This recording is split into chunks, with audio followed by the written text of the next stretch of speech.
Bonjour, dans cette vidéo, on va voir les vecteurs et les translations. Quelle est la différence entre une droite, une demi-droite, un segment et un vecteur? Une droite notée de cette façon entre parenthèses AP, il est illimité, il n'a ni début ni fin. Cette droite passe par les deux points. On ne peut pas mesurer une droite. Une demi-droite notée de cette façon crochet et parenthèse, il a un début A, passe par B, n'a pas de fin. Ça peut être vers la gauche, en commençant par B vers A.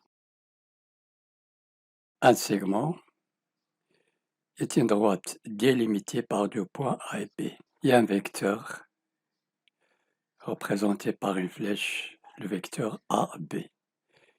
Il a un sens, une direction et une distance. Un vecteur AB est caractérisé par une direction AB sur la droite, un sens vers la droite ou bien un sens vers la gauche, et une distance entre les points A et B, appelée norme. A, c'est l'origine du vecteur AB en rouge, et B, l'extrémité du vecteur en rouge.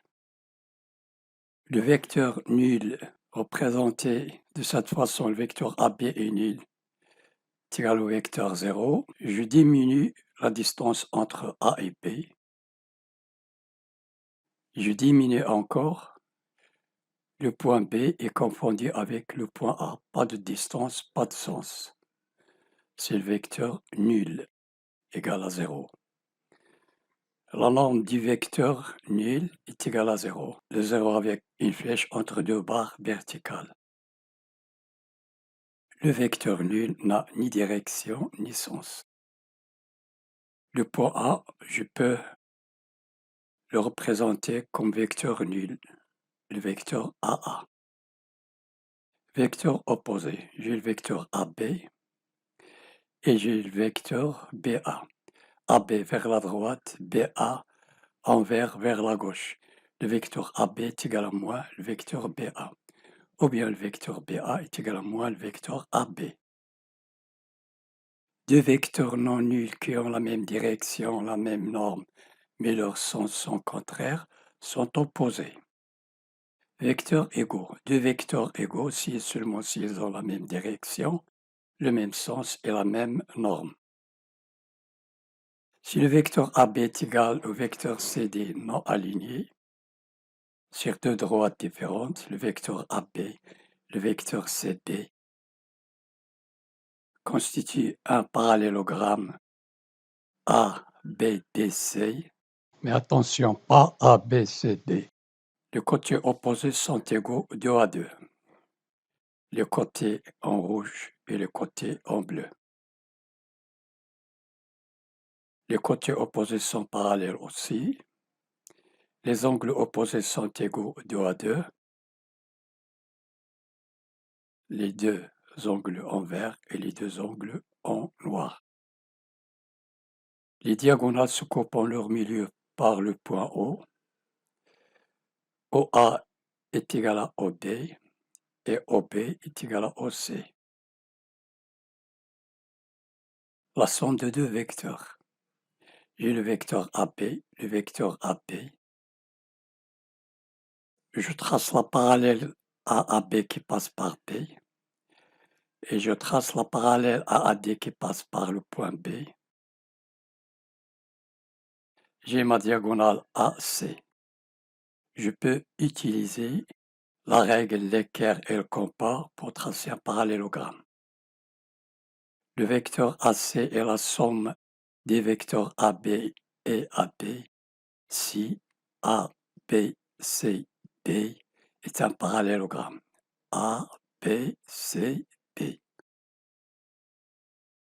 Le vecteur AB plus le vecteur AB est égal au vecteur AC. La relation de Schall. Trois points ABC du plan, j'ai le vecteur AB dans l'origine A et l'extrémité B. Je mets le vecteur BC dans l'origine B et l'extrémité C. L'origine du vecteur BC est sur l'extrémité du vecteur AB. Je relie les deux points A et C par cette flèche représentant le vecteur AC. Donc le vecteur AB plus le vecteur BC est égal au vecteur AC. C'est comme si je vais éliminer la lettre B, il reste AC. Le produit d'un vecteur par un nombre réel, soit le vecteur AM est égal à 5 fois le vecteur AP. J'ai ma droite, j'ai le vecteur AP, et j'ai le vecteur AM égale 5 fois le vecteur AB. Ou bien dans le sens négatif, 4 négatif, le vecteur AB, 4 fois, mais dans le sens négatif. Une fois, deux fois, trois fois, quatre fois. D'où donc le vecteur AM est égal à moins 4 fois le vecteur AP. Le vecteur AB non nul. Le vecteur AM égale K fois le vecteur AP. K peut être positif ou bien négatif. Positif, les deux vecteurs ont le même sens. Négatif, les deux vecteurs ont des sens contraires. Le milieu d'un vecteur. J'ai ma droite, j'ai ce segment AB dans le milieu et M. Le vecteur AM et le vecteur MB. Ces deux vecteurs sont égaux. Ils ont la même direction, le même sens et la même norme. Le vecteur MB et le vecteur MA. MB vers la droite, MA vers la gauche, ils sont opposés. Mes directions, sens contraire, mais la même norme. Donc le vecteur MA est égal à moins le vecteur MB, ou bien le vecteur MB est égal à moins le vecteur MA. Point aligné. J'ai ma droite, j'ai 3 points alignés. J'ai ces deux vecteurs, AB et AC. Si le vecteur AC est égal à K fois le vecteur AB, avec K appartenant à R, on peut dire que AB et C sont alignés. Exemple, le vecteur AC est égal à 5 demi fois le vecteur AB. 5 demi est égal à 4 demi plus 1 demi. 4 demi égale 2 plus 1 demi. Donc, une fois, deux fois, plus 1 demi, c'est la moitié. Donc, le vecteur AC est égal à 5 demi fois le vecteur AB. Vecteur collinaire. J'ai à droite le vecteur AB, le vecteur AC. Ces deux droites sont parallèles. Les deux vecteurs sont collinaires parce que AC est égal à K fois AB. La translation. L'image d'un point par la translation du vecteur AB. J'ai le vecteur AB. J'ai le point M. Je cherche l'image de M sur le plan par la translation du vecteur AB. Je prends le vecteur AB et je le mets sur le point M de telle façon que les côtés AB et MM' soient parallèles. Donc je prends un parallélogramme pour tracer la parallèle à AB. Voilà l'image de M, c'est N. Donc j'ai mon parallélogramme. Le vecteur AB est égal au vecteur MN. Même direction, même sens, même norme. ABNM est un parallélogramme. L'image du point M par la translation du vecteur AB qui envoie A en M et le point N. L'image des points alignés par une translation du vecteur AB sont des points alignés, donc la translation conserve l'alignement. J'ai le vecteur AB, j'ai 3 points alignés sur cette droite, donc je trace la parallèle qui passe par M.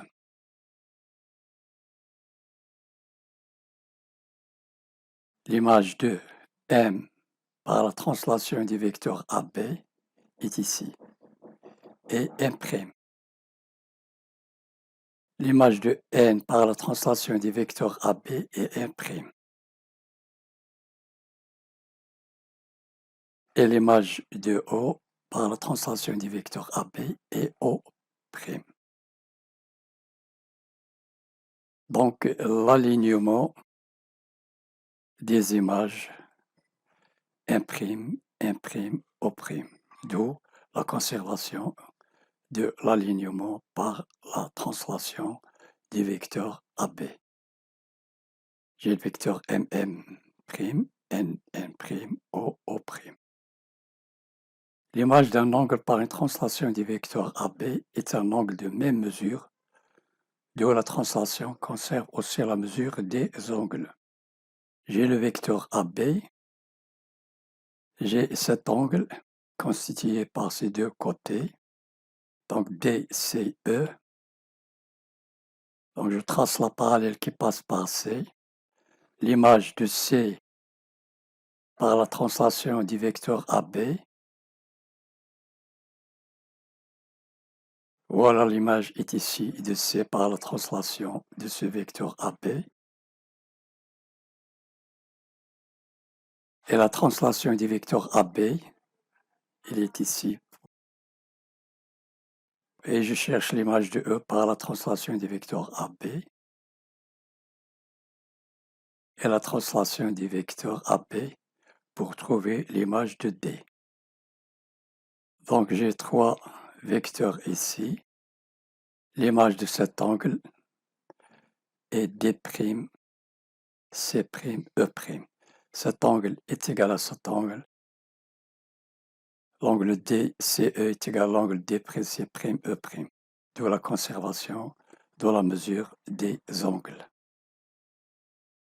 L'image d'un cercle de centre O et de rayon R par la translation du vecteur AB est un cercle de centre O' et de rayon R'. J'ai mon cercle C dans le centre O et le rayon R. Je cherche l'image par la translation du vecteur AB. Je prends le vecteur AB et je le mets sur le point O, de telle façon que AB et O et son image sont parallèles.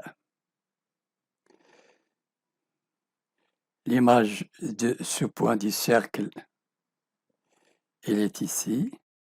Donc l'image du cercle C et C' dans le centre O', et l'image de R et R', d'où l'image de C et C'. Cette vidéo est terminée. N'oubliez pas de partager avec vos amis et de vous abonner. Merci et à la prochaine.